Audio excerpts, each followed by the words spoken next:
Assalamualaikum warahmatullahi wabarakatuh. Kembali ke mata kuliah Sistem Informasi Manajemen, dan hari ini kita membahas dua topik ya sekaligus dalam pertemuan ke-12 ini. Kita akan membahas mengenai Achievement Operational Excellence and Customer Intimacy untuk Enterprise Application, itu yang pertama. Nah, untuk materinya Anda sudah mendapatkan di Google Classroom. Nah, sekarang coba kita presentkan untuk materinya ya. Jadi materi yang pertama itu adalah excellent operational dan customer intervensi. Jadi kita paham, kita sadar bahwa teknologi informasi telah merubah bagaimana kita beroperasi, bagaimana kita mendekatkan diri dengan customer. Nah, intinya seperti itu. Jadi, teknologi informasi ini benar-benar merubah proses bisnis sehingga mendapatkan operasional yang lebih bagus, dan kemudian juga hubungan dengan customer itu menjadi lebih dekat, gitu ya, menjadi lebih dekat. Nah, beberapa aplikasi sudah dikembangkan oleh berbagai macam perusahaan IT yang kemudian juga digunakan oleh perusahaan untuk ini tadi melakukan operation yang excellent atau operasi yang sangat luar biasa bagusnya di bidang berbagai bidang di dalam perusahaan, dan bagaimana semakin dekatnya mereka dengan customer.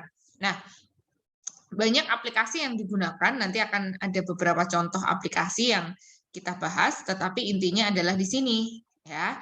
Bagaimana sih sebenarnya sistem dalam perusahaan itu membantu bisnis itu untuk mencapai excellent operationalnya. Nah, sekarang kita lihat ya, semua transaksi yang terjadi itu akan masuk ke dalam sebuah database. Atau kalau dalam sini kita lihat ada centralized database. Nah, kemudian dari centralized database ini kita akan semua proses itu akan masuk ya dari finance and accounting. Jadi finance and accounting itu adalah hal yang langsung berhubungan dengan transaksi, gitu ya, transaksi ke eksternal.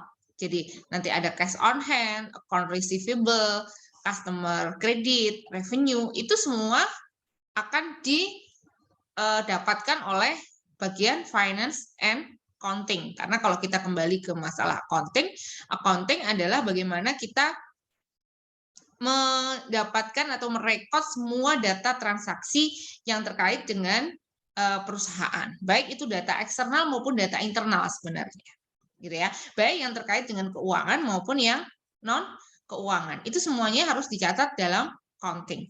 Finance tentunya akan hanya menghitung hal-hal yang berkaitan dengan keuangan. Nah, semuanya akan masuk ke dalam centralized database. Ya. Nah, di internal perusahaan ada proses manufacturing and production. Manufacturing and production inilah yang kemudian juga akan memberikan data ke perusahaan. Gitu ya. Ada material, ada production schedule, ada shipping date, ada production capacity, ada purchases. Semuanya ini masuk ke centralized. Kemudian human resource ya, yang terkait dengan jam kerja, biaya human resource-nya, job skill-nya, semuanya juga akan masuk ke centralized database. Begitu juga sales and marketing. Misalkan ada order, ada sales, fungsional, ada return, ada price change dan lain sebagainya, itu juga masuk ke dalam database. Nah, ini semua, ya kan? Ini semua merupakan sebuah sistem di dalam perusahaan. Ya. Kita kemarin belajar di finance accounting, gitu ya. Finance accounting kita sudah belajar sistem informasi akuntansi. Nah, mungkin nanti kalau mau menjelaskan lagi ada sistem informasi marketing, ada sistem informasi resources, ya, human resource, ada sistem informasi manufacturing dan produksi. Jadi semua sistem inilah yang kemudian akan membuat perusahaan itu menjadi operasionalnya lebih excellent, gitu ya, lebih bagus. Nah, ini yang terkait dengan sistem di dalam perusahaan. Nah, khusus untuk bagian perusahaan ini, ada yang kemudian kita sebut sebagai supply chain. Ya, ini adalah network di dalam organisasi atau bisnis proses yang memastikan bahwa raw material sampai perubahan material itu kemudian sampai selesai dan sampai produk itu didistribusikan kepada customer, itu yang kemudian kita sebut sebagai supply chain. Nah, di dalam perusahaan yang berbasiskan IT, ini supply chain ini menjadi sesuatu yang sangat penting. Ya, kapan kita harus memesan bahan baku, kapan kita harus membuat produknya, kapan kita produk sudah jadi harus kita deliver ke customer, ini semua memerlukan sistem. Ya, ini semua memerlukan sistem. Oleh karena itu, di sistem informasi manajemen ini, supply chain management system itu menjadi pokok di dalam perusahaan. Karena operasional perusahaan, jalannya operasional perusahaan itu tergantung dari supply chain-nya. Nah, ini kaitannya juga dengan biaya produksi. Ya, di Jepang itu sudah berlaku yang namanya just in time. Artinya apa? Produk, gitu kan? Yang sudah maksudnya bahan baku produk yang sudah habis, ya kan? Itu dengan tepat waktu akan diisi oleh bahan baku produk yang lain. Nah, ini yang kemudian menyebabkan bahwa perusahaan ini bisa menghemat biaya cost dari pengelolaan bahan baku. Ini kalau di Jepang sudah berjalan dengan baik, just in time. Kalau di sini belum berjalan, ya. Tapi mudah-mudahan ada tol Jawa ini, kemudian nanti tol Sumatera, tol Bali, gitu ya. Ini menyebabkan supply chain ini bisa tepat waktu, ya. Jadi memang harus hari Rebo misalkan nyampe ya harus hari Rebo itu nyampe gitu ya. Jangan ada alasan oh ternyata di sini macet dan lain sebagainya. Nah, ini permasalahan mengenai supply chain. Jadi supply chain management system itu benar-benar membuat perusahaan itu bisa beroperasi dengan maksimal. Jadi disitulah fungsi IT itu membantu bagaimana supaya supply chain management ini berjalan dengan baik. Karena satu saja bagian dari supply chain ini yang tidak berjalan dengan baik, maka perusahaan ini otomatis akan tidak berjalan dengan baik pula. Nah, ini untuk supply chain. Kemudian, ini yang berhubungan dengan customer. Tadi kan perusahaan itu ingin dekat dengan customer ya, maka dia harus punya customer relationship management. Bagaimana kita berhubungan detail dengan customer, ya, secara dekat dengan customer. Nah, di situ ada direct mail, ya, atau email. Email itu kalau mungkin Anda punya email sering dikirimin tentang email gitu ya.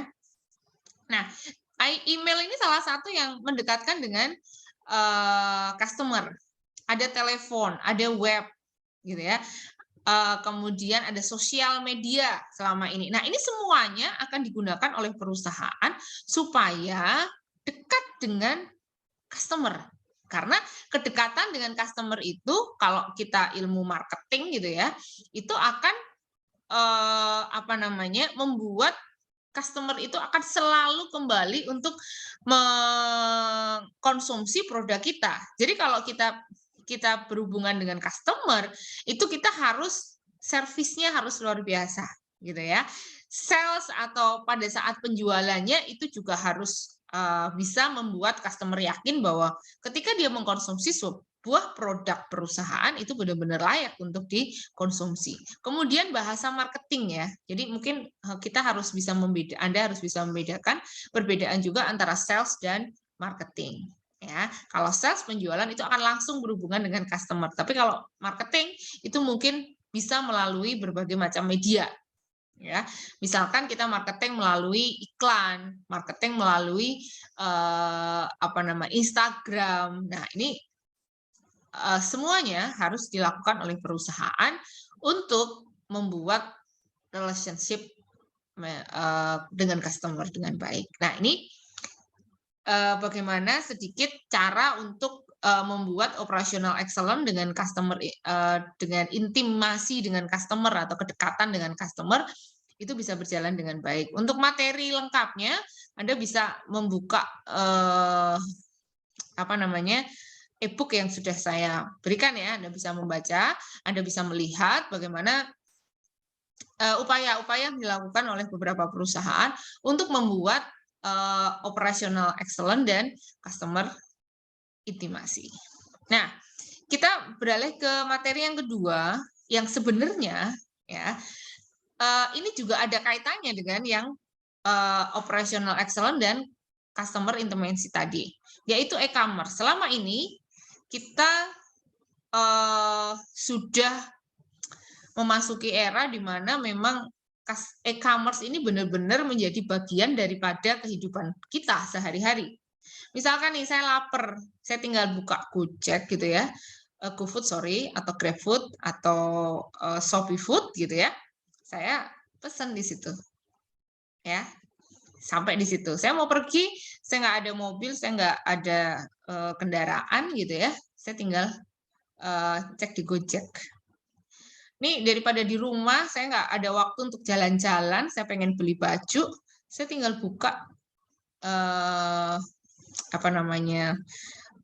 Bukalapak lah atau matahari.com atau apa, saya tinggal beli di situ, besok nyampe barangnya.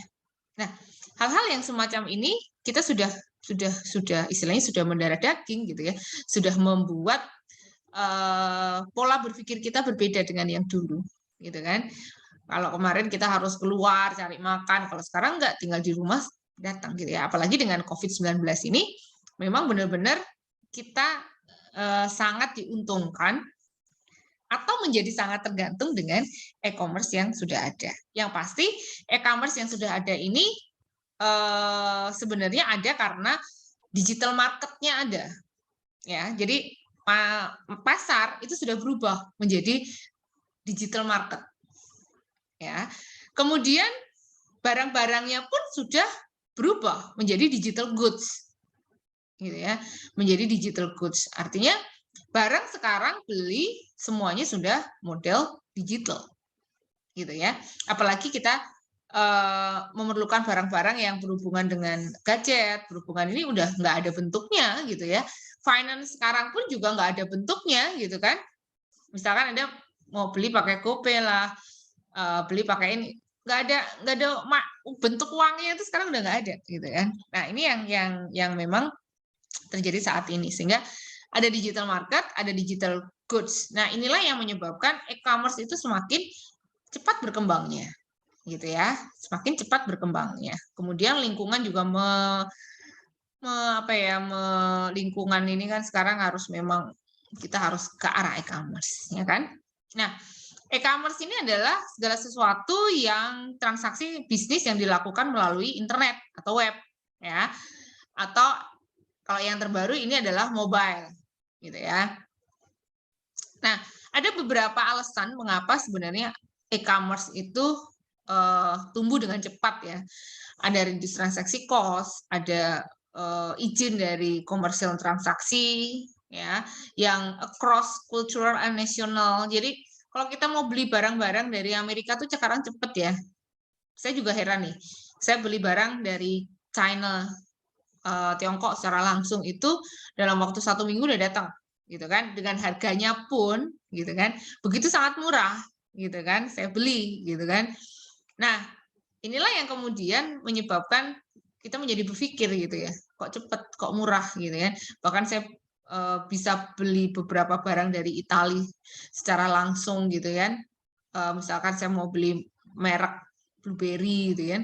Nah, itu langsung dari Italianya bisa langsung masuk ke Indonesia dengan mudah.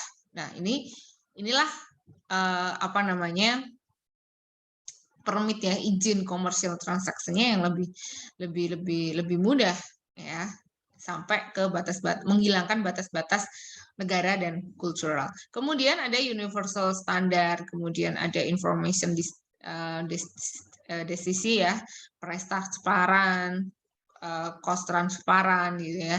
Jadi informasi yang ada di e-commerce itu lebih transparan, juga harga juga lebih transparan, harga segitu ya harga segitu gitu kan.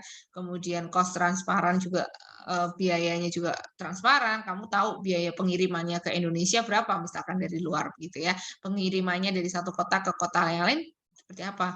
Kemudian bisa personalize atau customization ya, jadi sesuai dengan apa yang kita butuhkan. Kemudian ada social teknologinya juga masuk.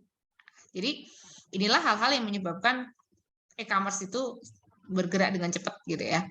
Nah, selain itu juga masih banyak ya yang ternyata menyebabkan e-commerce itu diterima di masyarakat. Nah, transformer ini kah yang kemudian juga merubah tradisional bisnis ini menjadi transaksi yang berbasiskan IT, yang berbasiskan general bisnis. Jadi kita akan melihat bahwa e-commerce inilah sebenarnya membawa perusahaan itu untuk menjadi perusahaan yang modern, menjadi perusahaan yang apa namanya, melintasi batas-batas negara, batas-batas lokasi sehingga kita beroperasi dengan lebih leluasa. Nah, kenapa ada e-commerce? Pasti ada digital market ya, pangsa pasar yang mendukung adanya e-commerce gitu kan. Nah, digital market ini memang sekarang tumbuh pesat. Anak-anak muda banyak yang semua sudah gadget gitu ya. Kemudian orang-orang yang sudah tua pun gitu kan, di angkatan saya ke atas gitu ya, itu juga mau tidak mau mereka belajar mengenai digital market gitu kan. Mereka belajar bagaimana sih memesan Gojek gitu kan, bagaimana memesan makanan dari GoFood gitu kan. Mereka belajar akhirnya dan mereka menggunakan itu. Nah, sehingga digital market ini terbuka luas di kalangan masyarakat gitu kan. Apalagi ya COVID-19 ini memang benar-benar membuat market yang ada itu menjadi market digital, karena kita nggak boleh keluar dari rumah, kita nggak boleh beraktivitas di luar rumah kemarin ya. Nah, mudah-mudahan ini ke depan kita sudah bisa beraktivitas keluar, tetapi digital market ini masih menjadi besar gitu kan, menjadi hal-hal yang menjadi sesuatu yang harus dimanfaatkan oleh perusahaan ketika dia mendapatkan bahwa pasarnya mereka itu sudah menjadi pasar digital. Nah, tuh. Kemudian kalau kita lihat ada beberapa tipe daripada commerce ya. Ada business to customer, ada business to business, ada customer to customer, ada mobile commerce yang baru nih ya. Jadi ada bisnis langsung ke customer, ada business to business juga, ada customer to customer. Jadi customer itu menjual sesuatu, misalkan pre-love gitu ya. Saya punya tas mahal gitu kan. Kemudian saya udah bosen make gitu ya, tapi masih bagus, ya sudah kita jual pre-love, customer ke customer. Aku punya ini loh, tas merek gitu kan, aku pengen jual ini gitu kan, karena udah bosen aku mau beli yang lain. Boleh customer to customer, commerce di situ. Kemudian ada business to business ya, perusahaan ke perusahaan gitu kan. Kemudian business to customer ya yang selama ini kita ada gitu ya, dari perusahaan-perusahaan itu masuk ke menawarkan ke customer dan customer beli langsung dari perusahaan. Nah, ini kalau kita lihat perusahaan gitu ya, ini berbagai macam bisnis model. Ya, bisnis model ini kan sudah berubah gitu kan. Dan inilah yang kemudian kita lihat ternyata ada macam-macam bisnis modelnya, tergantung perusahaan itu bisnis modelnya seperti apa. Ya, ada e-tailer, ada transaksi broker, ada market creator, ada content creator, ada community provider, ada portal, macam-macam. Lah inilah yang kemudian menjadikan, ini ada contohnya juga ya. Nah, inilah yang kemudian membuat model bisnis di perusahaan. Ini ada social e-commerce dan social network marketing, gitu ya. Jadi kalau sekarang kita lebih ke arah sosial seperti apa ya, social network dan social marketing seperti apa lah, ini memang sudah apa namanya ada ya. Jadi kita kembali lagi bahwa manusia ini makhluk sosial dan e-commerce pun sekarang sudah sifatnya adalah sosial. Jadi media sosial gitu ya, media yang kita bisa berinteraksi di situ. Kita tidak hanya menerima gitu ya, tetapi kita bisa komen, kita bisa berinteraksi di situ. Nah, itu sosial media dan ini sudah digunakan oleh bisnis. Ya kan? Ada newsfeed, ada timeline, kemudian ada social sign-on, ada collaboration shopping, ada network notification, ada social search recommendation. Nah, ini Anda bisa baca tuh kalau Anda bingung apa sih yang namanya timelines gitu kan. Nah, itu ada baca, Anda juga bisa browsing-browsing yang bentuknya seperti apa gitu ya.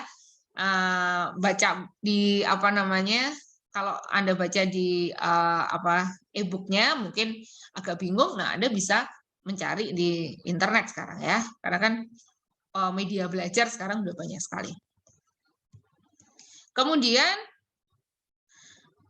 untuk efektif dari bisnis to bisnis ya, khusus bisnis to bisnis, itu ada yang namanya electronic data interchange, ada new way of B2B buying and selling. Jadi ini khusus untuk bisnis to bisnis ya. Jadi ada electronic data interchange, itu sudah dikembangkan oleh beberapa perusahaan yang bisnis to bisnis. Nah, ini proses bagaimana kita membuat e-commerce gitu ya. Yang pertama adalah kita akan membuat e-commerce present map.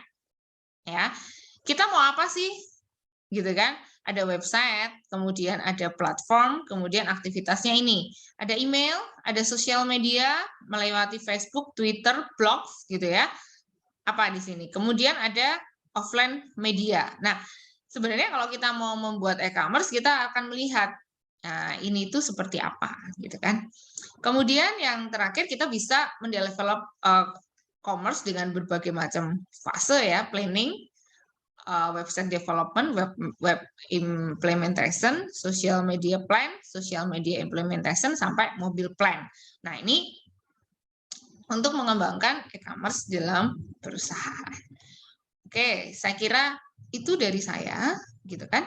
Kalau misalkan memang ada hal-hal yang perlu ditanyakan, kita bisa discuss melalui kelas atau mau apa namanya melalui WA juga bisa. Silahkan nanti bisa diskusi di situ.